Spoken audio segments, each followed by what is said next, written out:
So they say that the definition of insanity is to do the same thing over and over again and expecting different results every time. Well, if we really want to change Canada for the better, we need to do something really different this time. And let's make history by establishing the first team of Green MPs in Canada by electing Donald Galloway in Victoria to Parliament.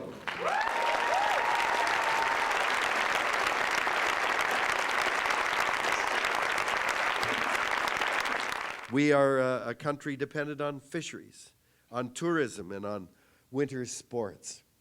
So to say that the economy is our concern and ignore climate change, it seems to me, is absolutely irresponsible. And I'm wondering, I think that it's criminal. There should be intergenerational class.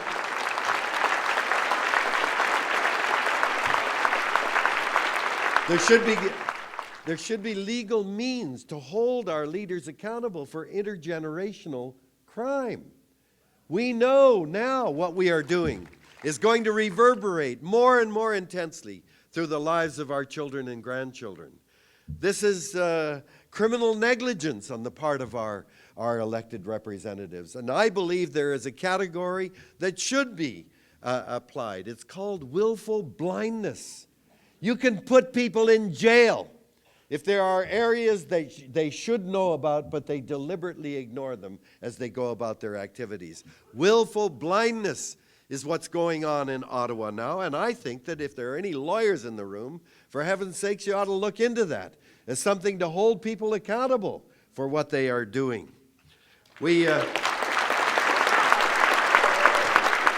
Greens inform us that ecos is the Greek word meaning household or domain. Economy is the management of our household or our domain. Our domain is the biosphere. Ecology is the study of our domain or our household. Ecologists try to determine what are the conditions of sustainability for any species. So economics and ecology should be companion disciplines, with economists saying to the ecologist, tell us what the conditions are, and then we'll design an economy that will fit within it. So let's put the eco back into economics and get it back under control. So that's just some context. I hope to provide you with why you're here and what the job is now. The job is to go out and start raising these issues and seeing which candidates for office are actually going to confront the kinds of issues that the Greens understand to their very DNA and their core. So again, thank you, Don. Thank you, Donald, for offering yourself for this very, very tough challenge. The people are here today, I think, to say they appreciate it, and they're going to be all out there beating the doors for you, as I will be for Andrew Weaver when he runs for office next year. Thank you very much.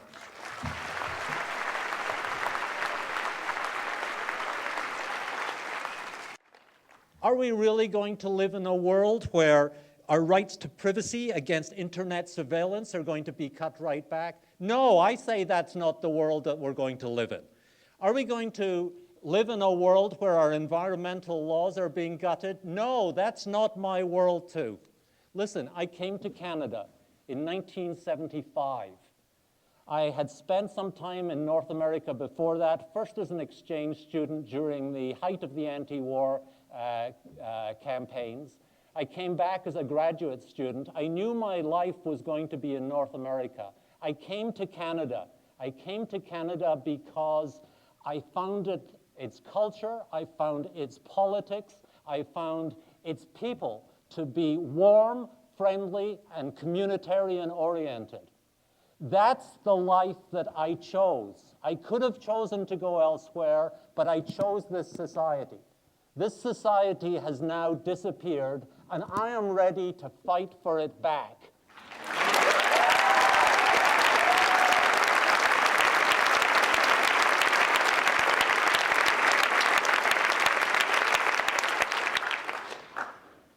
On Canada Day a few years ago, Stephen Harper described Canada as a warrior nation.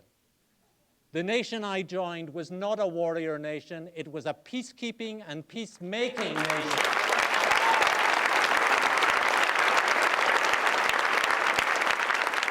Harper's Canada is okay with torture, as long as it happens under extraordinary rendition in countries that we have never heard of, far away. We now take and use information gained from brutalizing people.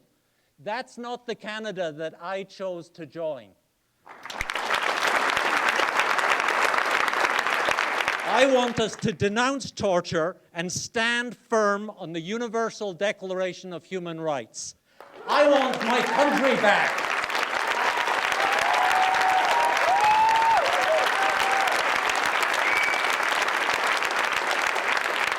I want us to restore our traditions of diplomacy, peacekeeping, and peacemaking. I want my country back.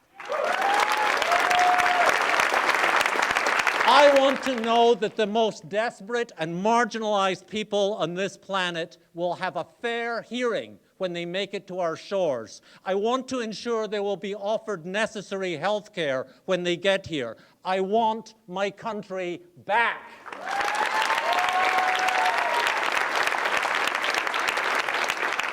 I want to know that we will join the responsible nations on the planet and move to a low-carbon economy.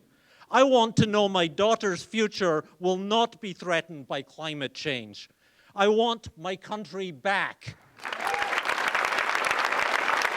I want the government to respond to the Committee on the Rights of the Child, which noted that the provision of welfare services to Aboriginal children, to African Canadian children, and children of other minorities is not comparable in quality and accessibility to services provided to other children in Canada and is not adequate to meet their needs. I want my country back.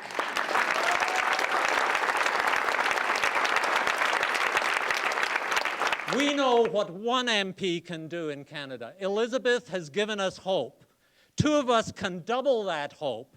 We can inspire more Canadians to join us. We will all say with one voice, we want our country back.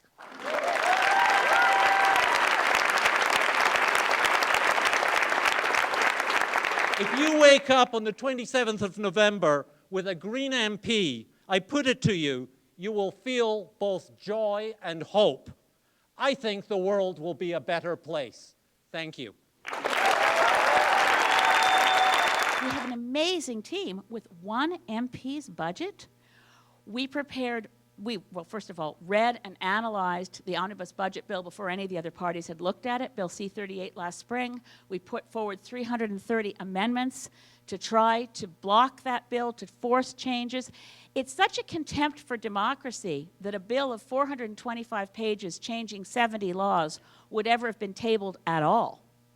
But it's really an affront to democracy when that bill goes to first reading on April 26 and emerges in June with royal assent without a single amendment being accepted, without a single change to the destruction of the Environmental Assessment Act, the destruction of the Fisheries Act habitat provisions, the destruction of changing the National Energy Board so it's merely advisory to Cabinet so Cabinet can overturn it.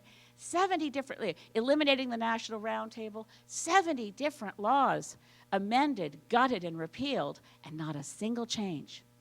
And then, again, with my small resources, we were the only ones who initially noticed that the Canada-China Investment Treaty had been tabled, because it was tabled quietly. Now, so I'm giving the message here that I want to share is, yes, being one Green MP has allowed me to do so much more than any other individual MP is capable of doing. But you know, it's not because I'm special or any, there are a lot of very bright and wonderful people in all the other parties. Really, there are. Their problem is that they have to work within the constraints of this partisanship, this hyper-partisanship that says that we're not electing MPs to make wise decisions or seek out good public policy based on sound evidence. We're electing a bunch of people who really care about their communities, who think they're public-spirited, who want to become members of Parliament to do good work in public policy, and find themselves, once elected, to be meaningless cogs in a political machine that's run by a bunch of backroom boys who are only thinking about the next election and care nothing about public policy in the moment.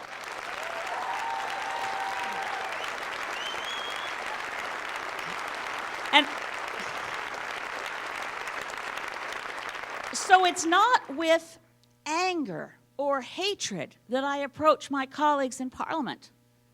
I approach them all with compassion and love because more than anything else, I want to liberate them from the structures and chains which bind them to reading out idiotic statements on cards that have been prepared for them. They must be liberated.